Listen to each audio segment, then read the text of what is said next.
बस लल्ला बस, रो मत। चल चल चल आजा, अभी औषधि लगाऊंगी ना, तेरी सारी पीड़ा लुप्त हो जाएगी। आजा आजा, बैठ जा लल्ला। अभी आई मैं। हाँ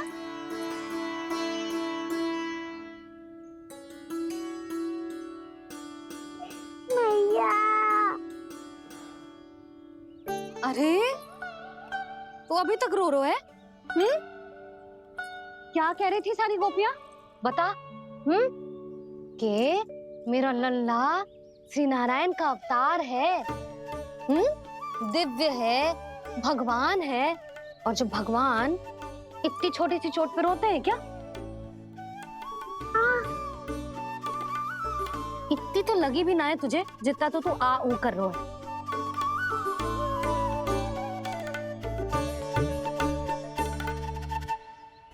आओ ना करूंगो, आप ऐसा दुलार थोड़ी करोगी।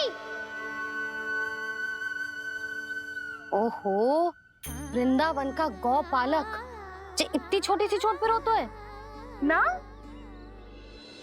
गोप बालकों का मुखिया इतनी छोटी सी चोट पे रोता है?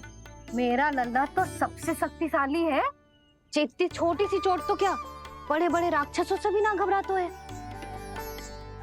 हाँ, एक बार में सबको समाप्त कर देता है कि ना? हाँ मैया, यदि कोई राक्षस वृंदावन की ओर तेरी दृष्टि करके आएगा तो सबसे पहले कान्हा को सुरक्षा में खड़ा पाएगा, फिर चाहे जो बाल बन के आए या बगुला बन के।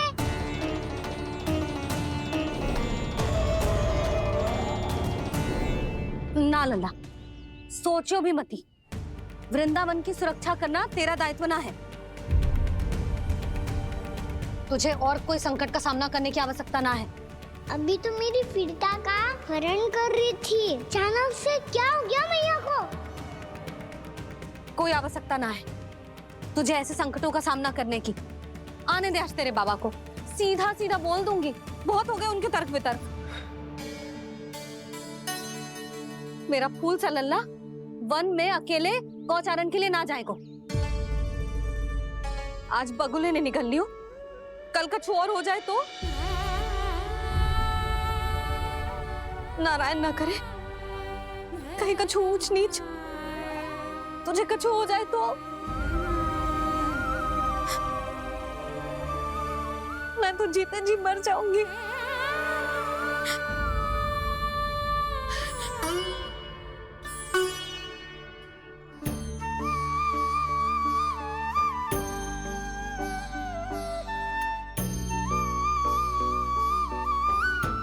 वीर लल्ला की वीर मैया इतनी सी बात तो रोती है क्या?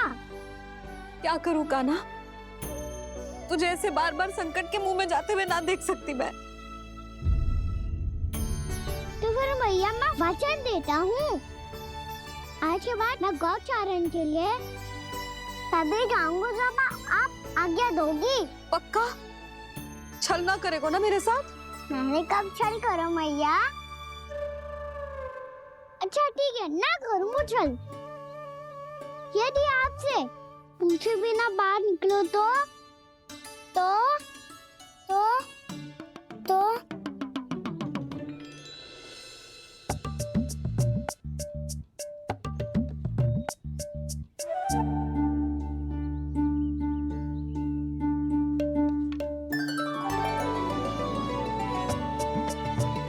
ये रही आपकी छड़ी और ये रही मेरी पीठ। ठीक, देना तापर तोड़। ठीक है, जब तूने अपना दंड निर्धारित कर ही लियो है तो सोच ले, अब अगर तूने मेरी बात ना मानी तो तोड़ तोड़ छड़ी पड़ेगी। समझ आई?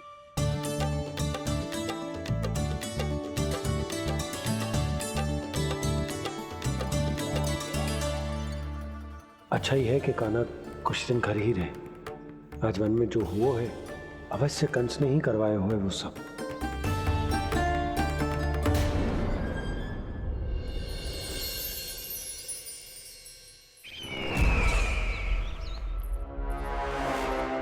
आपका ये धनुष तो सबसे अधिक शक्तिशाली था महाराज, ये कैसे टूट गया? कहीं ये बकासुर की पराजय का संकेत तो?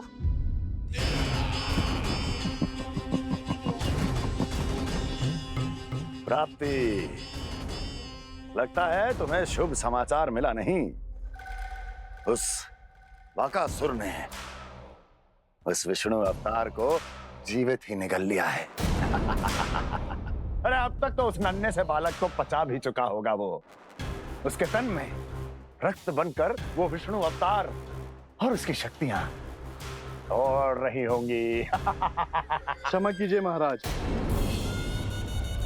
क्षमा कीजिए, इस अशुभ से मुख से शुभ समाचार आने दो।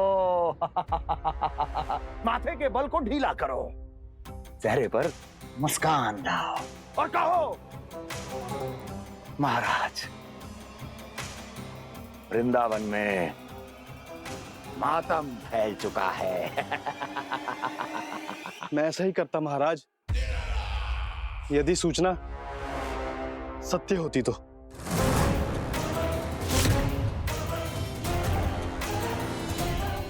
कहना क्या चाहते हो? एक क्षण में सूचना उगलो, अन्यथा मेरा योद्धा बकासुर विष्णु अवतार की तरह तुम्हें भी जीवित निकल जाएगा। आने दो। बकासुर मारा गया महाराज, बकासुर मारा गया महाराज, बकासुर मारा गया। बकासुर मर चुका है?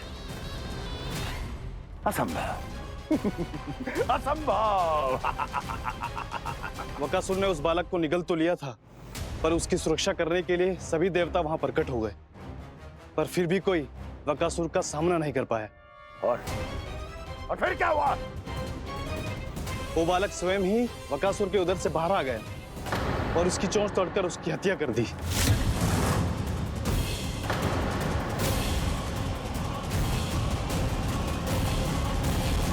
वन में बकासुर की चोंच टूट गई और यहाँ आपका ये धनुष।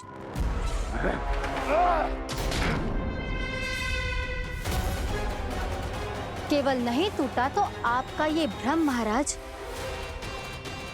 क्षमा कीजिएगा महाराज, आपका भ्रम टूटना आवश्यक है। आवश्यक है आपको यह आभास होना कि उस विष्णु अवतार को पराजित करने के लिए आपके साधारण योद्धाओं में वो सामर्थ्य नहीं है। अच्छा सर, उतना तृणावर्त, बकासुर, ये सब साधारण नहीं थे प्राप्ति, साधारण नहीं थे। फिर तो ये और भी अधिक चिंता का विषय है महाराज, क्योंकि इसका अर्थ तो यही हुआ कि वो विष्णु अवतार कुछ अधिक ही असाधारण है और उसका सामना करने के लिए और उसे मिट्टी में मिलाने के लिए आपको एक ऐसे अस्त्र की आवश्यकता है जो उसके सामने ना झुके और ना ही टूटे।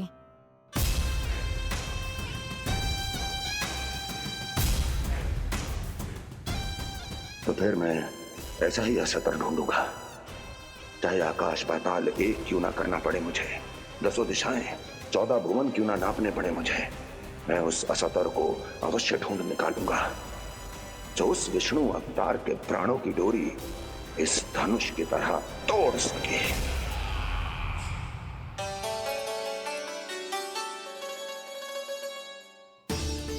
थैंक्स पापा, मैंने मैया को वचन दिया है कि जब तक नहीं चाहेंगी मैं वन नहीं जाऊंगा। इसलिए आप मुझे मारने के लिए कोई शक्तिशाली असुर ढूंढने में व्यस्त रहो। कुछ दिन तब तक मैं व्यस्त रहूंगा अपनी मैया की सेवा करने में।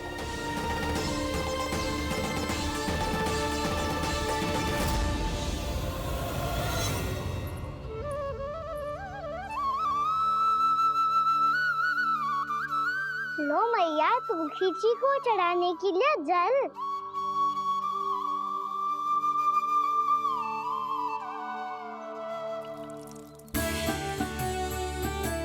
लो मैया, और आटा।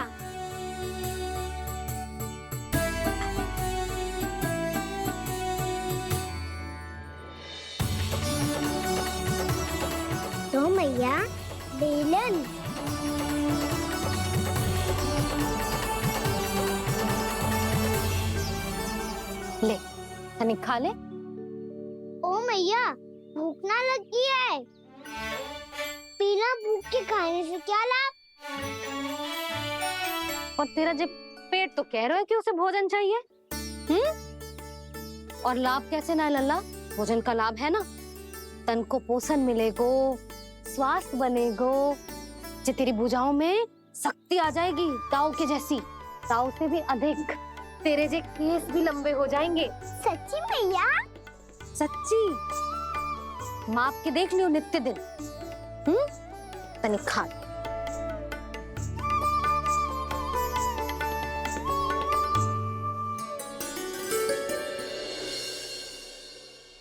मान के मैया का कहना, छक के भोजन खाते हैं, नित्य मापते भुजा केश, पर ज्यों का त्यों ही पाते हैं।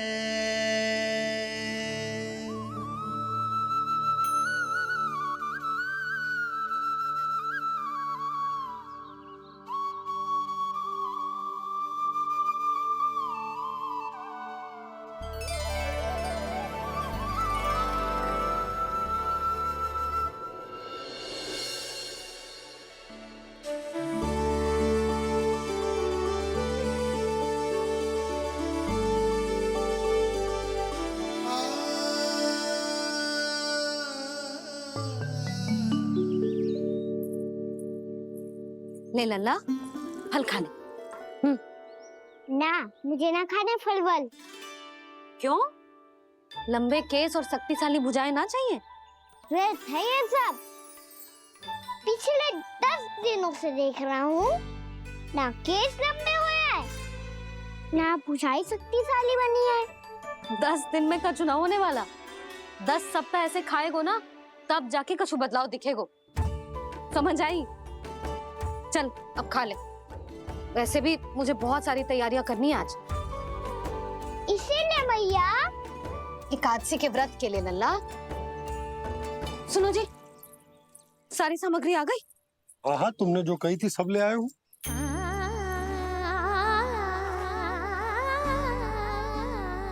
इसमें नारियल तो है ही ना, उसके बिना मैं एकादशी की पूजा कैसे करूंगी? यशोदा, मैंने भोला से कह दिया, वो लेकर आते ही होगा। घबराओ मत। कैसे ना घबराओ जी, आपको पता है ना एकादशी का व्रत मेरे लिए कितना महत्वपूर्ण है। पतो है। अरे इसमें तो दिए भी ना है। दिए ना है? अब मैं अभी लेकर आता हूँ। आप रहने दो, मैं ही लेके आती हूँ। भक्त भोला राम के यहाँ से है। भक्त भोला राम?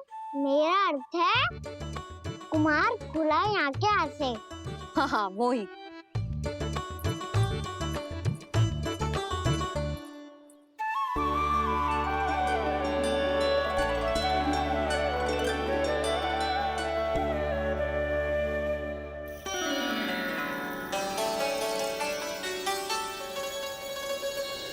श्री हरि, श्री हरि, मेरे श्री हरि।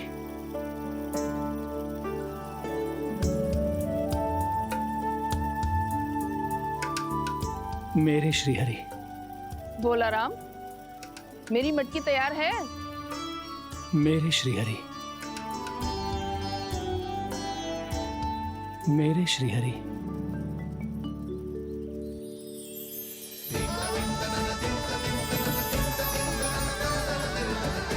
भोला राम,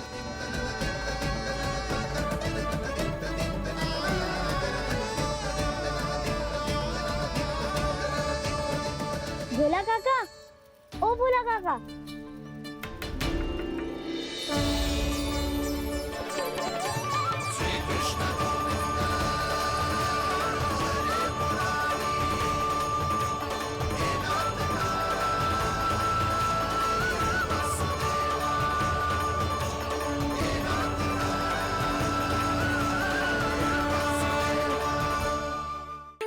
श्री हरि प्रसन्न हो गए।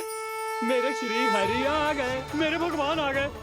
मेरे श्री हरि आ गए, मेरे भगवान आ गए। मेरे श्री हरि आ गए, मेरे भगवान आ गए, मेरे श्री हरि आ गए, मेरे भगवान आ गए, मेरे भगवान आ गए, मेरे घर मेरे भगवान आ गए।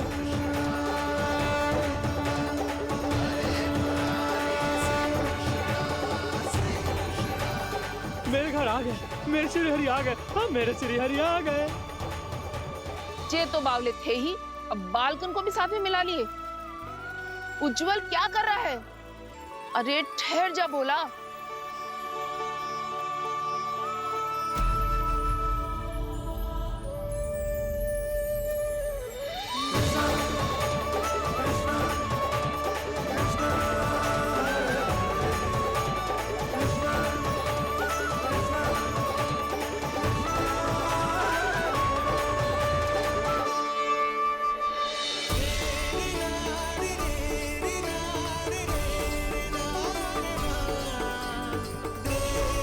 तुम प्रेम से बुलाओ, आएंगे हरि भी।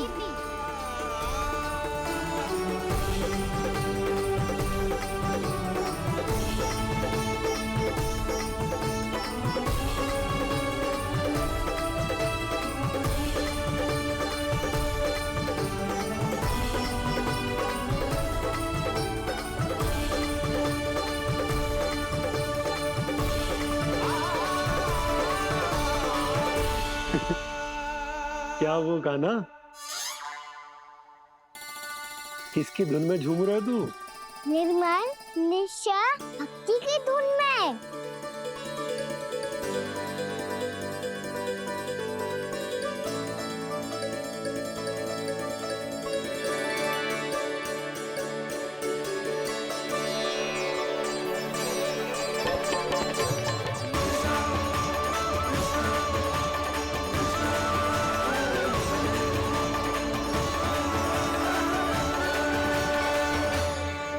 अरे क्या हो गया इन्हें? बावले हो गए हैं क्या? ठहरो, कोई आवश्यकता ना है ऐसे बावलों की तरह नाचने की।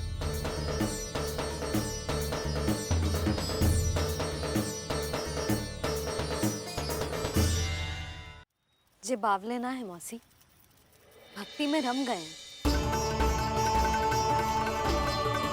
बस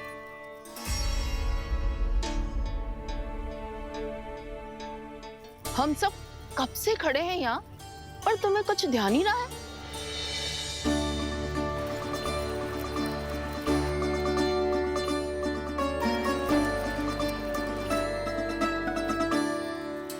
नाच गाने में ऐसे मगन हुए कि हमें देखा भी ना। मुझे नाचते हुए देख मेरे श्री हरि को इतना आनंद आ रहा था कि मैं अपने आप को रोक नहीं सका। और वैसे भी मेरे जन्म का एकमात्र उद्देश्य है श्री हरि की सेवा करना, श्री हरि को प्रसन्न करना।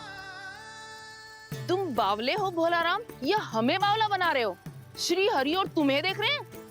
हाँ, अभी वो यहीं थे, देख रहे थे। भोला काका, आपने भी ना अति कर दी अब।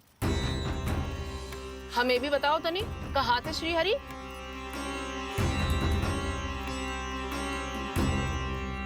ना जाने अपना उपहास करवाने में क्या आनंद आता है इन्हें। देखो, अब तुम सच मानो या झूठ, लेकिन हमरे श्री हरि यहीं थे, इसी चाक पर अभी। हाँ, लो सुन लो इस मूर्ख की बात। श्री हरि को और कोई स्थान ना मिलो जो इसके मिट्टी के चाक पे आकर बैठेंगे। श्री हरि को और कोई स्थान ना मिलो जो इसके मिट्टी के चाक पे आकर बैठेंगे। श्री हरि को और कोई स्थान ना मिलो जो इसके मिट्टी के चाक पे आकर बैठेंगे। जैसी मैया भैंसो ही लल्ला, दोनों का कुछ पता ही ना चलतो। कब किस बात पर प्रसन्न हो जाए और किस बात पर रुष्ट। अरे मैं भला असत्य क्यों बोलूंगा?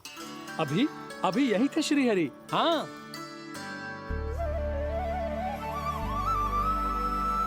हाँ, जैसे श्री हरि को तो कोई कार्य है ही ना।